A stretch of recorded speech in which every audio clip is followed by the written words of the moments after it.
Ito yung papalit natin na tipos. So ayan siya, yung may basag. Yung nabili natin, ito naman yung headlight na nabili. So nabuksan na natin to. So subukan natin sa ayan.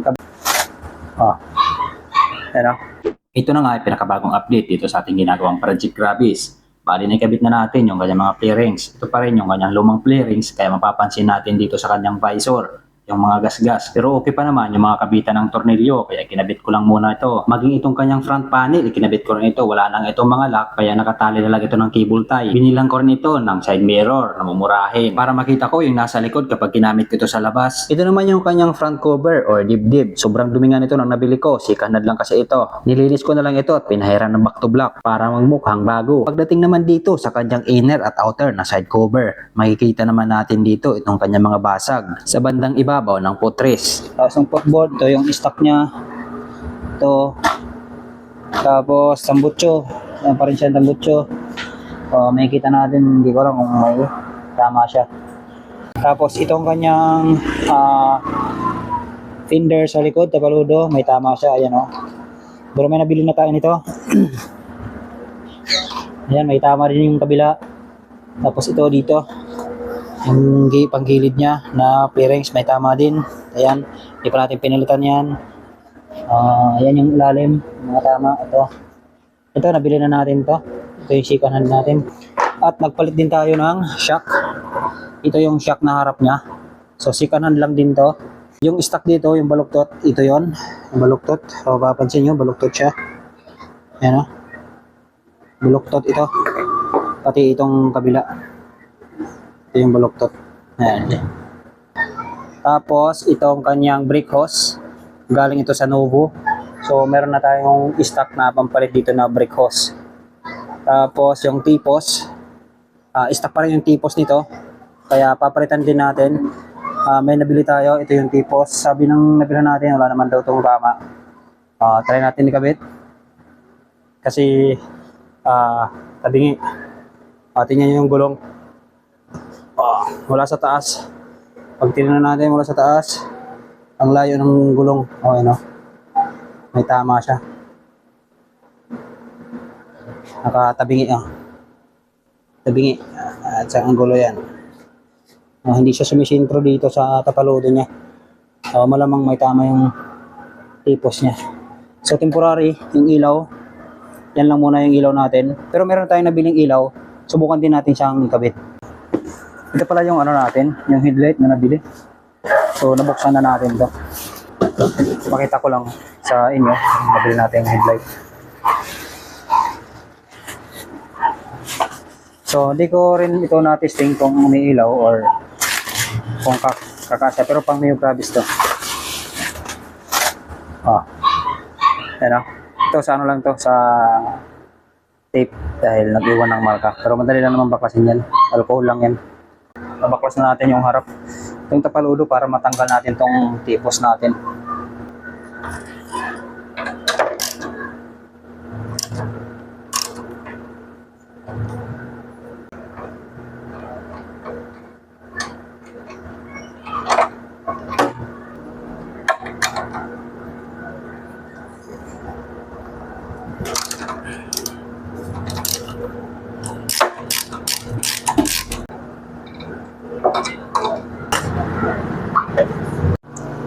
So yan, natanggalan yung tapaludo dito.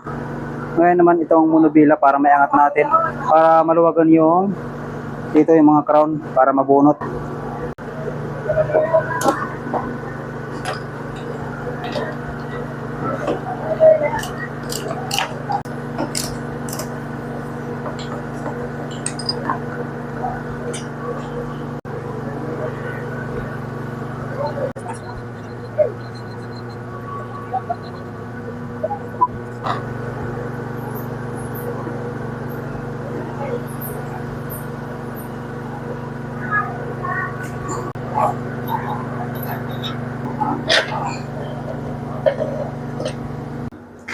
Ito yung papalit natin na tipos.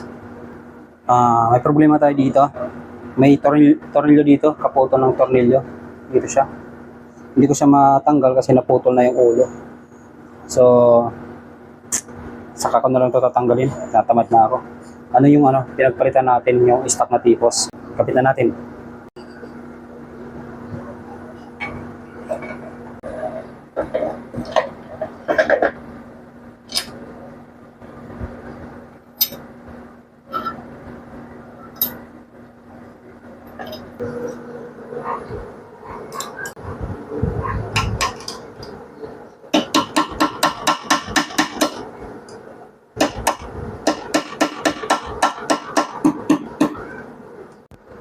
At yun, higpitan na natin. Ilagay na natin tong guma. Itong kanyang rubber, ano ba tawag nito? Dust seal. Try natin ilagay ito monobela.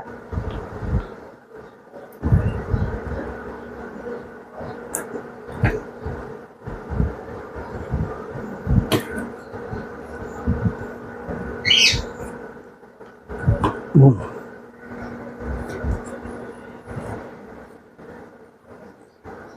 Ayan, nalagay na natin yung monobela. Palit na rin tayo ng itong brake hose natin. So, hindi natin ito napalitan na nakaraan. Dahil ngayon kinamit natin dito yung brake hose ng pang Novo Classic. Ito ngayon ay brake hose ng pang Mio. Mio na Gravis. So, ito na yung kakabit natin ngayon. Kasama ito sa nabili natin na nanggaling pa ng Cavite.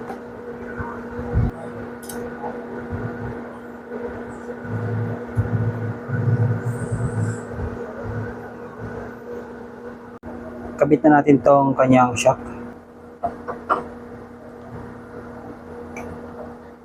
Sunod natin yung kabit. Itong isa. Problema ko pala itong kanyang speedometer sensor. Hindi ko alam kung saan ito isasaksak.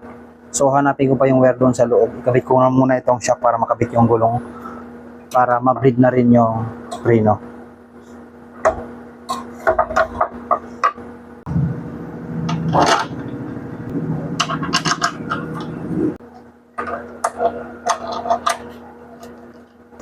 Kapit na rin natin tong kanyang speedometer sensor. So, try natin ikabit kung gagana ba ito mamaya. Kaya lang yun nga, ang kanina, yung connection niya papunta doon sa taas, hindi natin makita saan nakakabit yun. Pagkatapos ko may kabit ang kanyang speedometer sensor, sunod ko naman ikinabit itong kanyang speedometer rotor.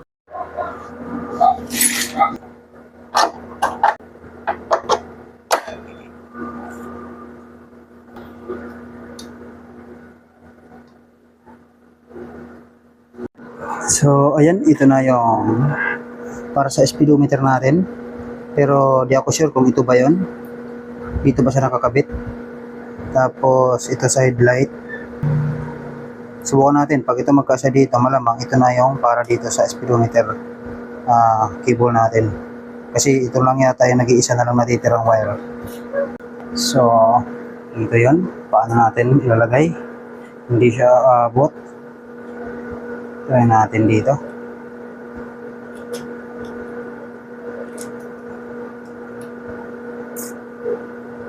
Dito ba? Yun. Swak. So, parang dyan yan. Ito nga pala yung nabili nating second hand na dashboard. Ito naman yung kanyang stock. Natanggal, nabali yung mga lagayan ng lock dyan. So, ito yun. Ito yung mga nabali dito sa isa. Ayan. Saka itong mga ganito. Ayan o. Balik. Ito yung basag. Ang gagawin ko dito, pagpapalitin ko yung lamang loob. Yung laman loob dito, lilipat ko dito. So ngayon, tatanggalan na natin ito ng mga tornilyo. Mayroon itong 5 tornilyo. 1, 2, 3, 4, 5. So yan, natanggalan natin yung 5 tornilyo dito. So, bago natin to matanggal, may mga lock pa dito. Ito. Dandahan lang natin para hindi mabasag.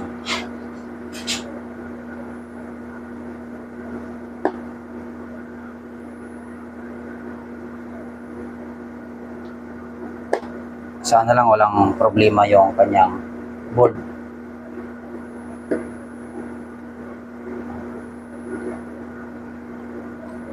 Tadan, tingnan natin. Oops, may lock pa.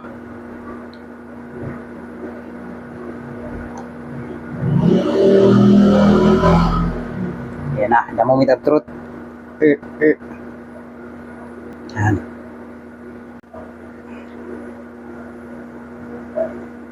Yun o. Tanggalin natin to. Pagpapalitin natin.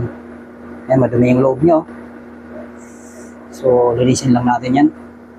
So, ito naman yung ano, yung isang panel gauge, yung stock. So, yan. Ito yung pagpapalitin natin. Hop. Yeah, yun. Kabit na natin to. Tanggalin natin to. Ito yung nabili natin. Tapos, ito pa rin yung gagamitin natin. Press lang natin para matanggal yung ibang dumi. At, yan na siya.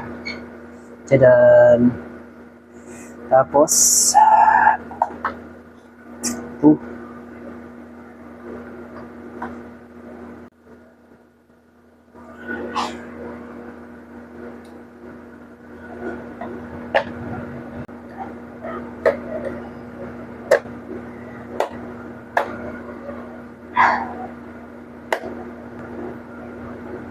Yan, balik na natin yung mga tornilyo dito. So yan, nakakompleto na yung tornilyo. Ito na siya. Ito lang yung problema natin, may basag. Ayan. Sana lang hindi siya papasokan ng tubig. Kabit naman natin tong kanyang caliper. So nakakabit pa yung kanyang brake hose. Ito yung brake hose ng galing ng Novo Classic.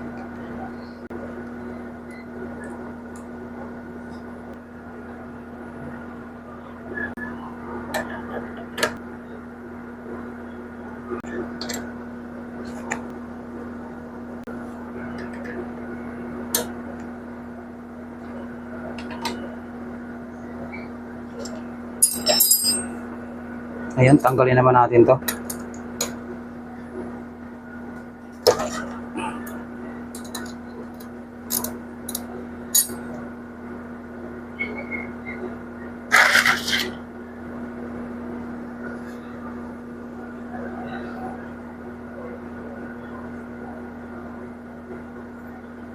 Lagyan lang tayo ng tila dyan kasi baka dumiretso dito sa ating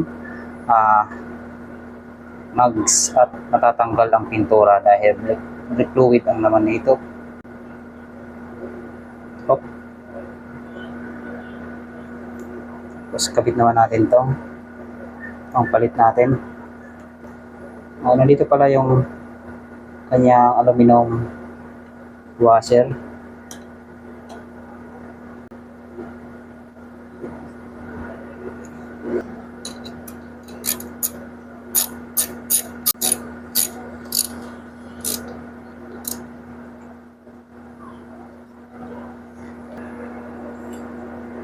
Blib-blib pa natin yan.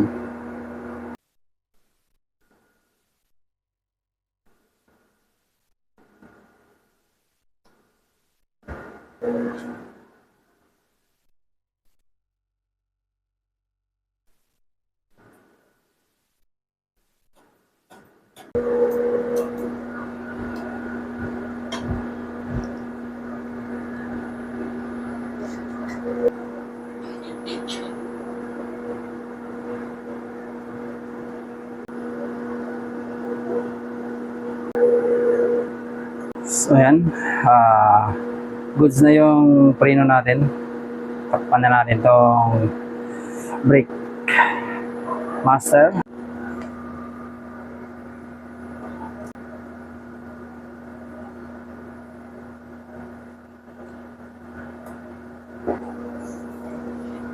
So ayan, kapit na natin tong headlight.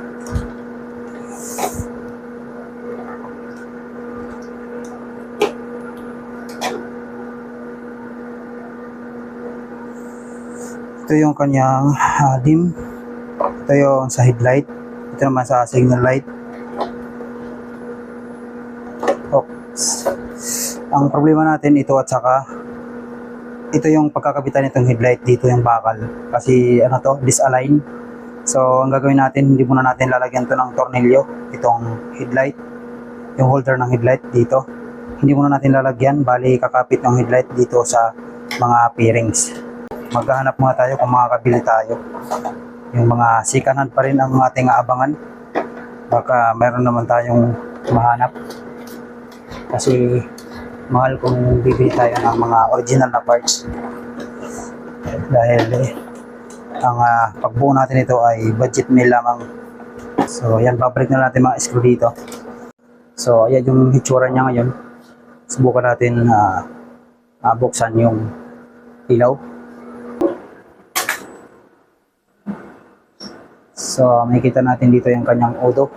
Meron siya ditong check engine. Ayan natin, start. Ayan yung ilaw niya. Try natin mag high and low. Ayan.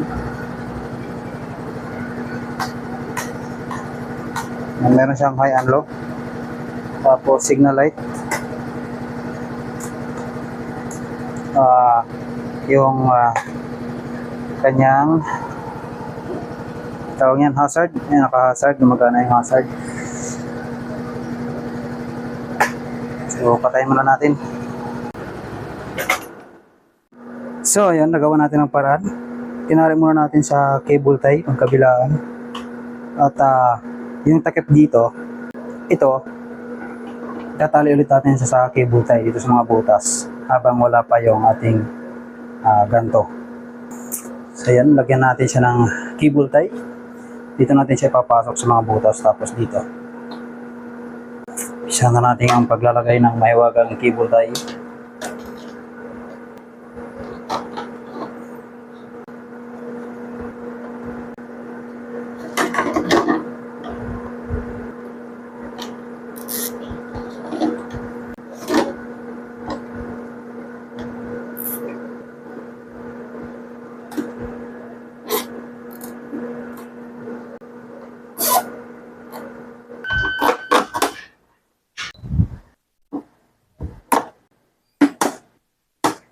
Yan, ayos na.